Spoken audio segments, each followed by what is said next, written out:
I'm Chaplain Steve Scott at Covenant Woods, and this is the August Pause for a Moment. And the story I'd like to share with you today is this past spring, we had a duck fly into our enclosed assisted living courtyard and nest.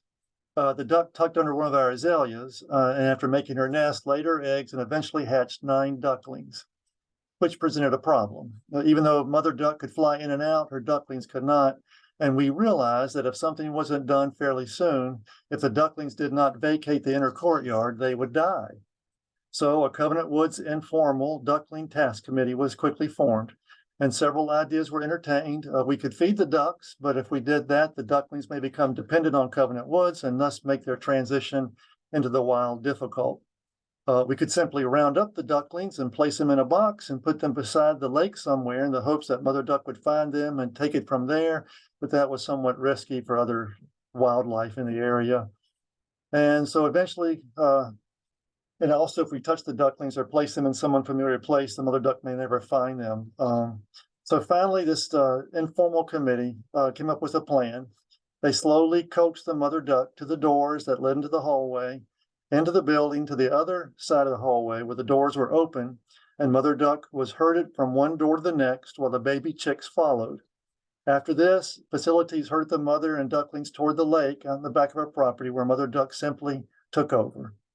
Through the teamwork of facilities and nursing, the mother duck and her ducklings vacated the area. In thinking about these ducklings and vacating from the courtyard, I'm reminded that it is often during August, these August dogs of days of summer, we often vacate from our work responsibilities. The word vacation initially arose from a Latin word vacationem, which vacationem meaning vacate or to leave. The word also meant freedom or exemption from duty. And even though we often think of vacation as a time to get away, another way of thinking of vacation is taking the time to step outside of our task-driven selves. Vacation is taking the time to vacate or step outside the boxed-in courtyards that we have constructed in our work. And if you're like me, every week is walled in with meetings, programs, lists of people to see, and organizing services. And even though I find joy in most of these activities, there are times when I need to vacate and take off my professional hat and just simply be. Vacation helps me to stop and reflect on my Messiah complex that I have on my desk once in a while, to rest, to disengage from emails, and listen for the rhythm and submerge myself in nature.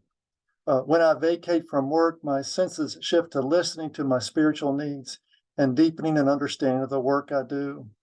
As Thomas Merton states it, one who attempts to act and do things for others or for the world without deepening their own self-understanding or freedom or integrity or capacity to love will not have anything to give others. They'll communicate to others nothing but the contagion of their own obsessions, their ego-centered ambitions, or their delusions about ends and means.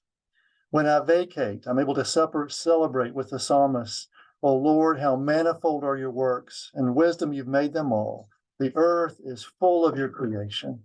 Because we all look to you to give us our food in due season. When you give to us, we gather it up.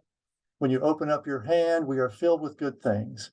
And when you send forth your spirit, we are created, and you renew the face of the ground. May the glory of the Lord endure forever. So I hope you have taken this time this summer to vacate and recreate, like ducklings led to water. I hope you found a place and time where you've been nourished and restored.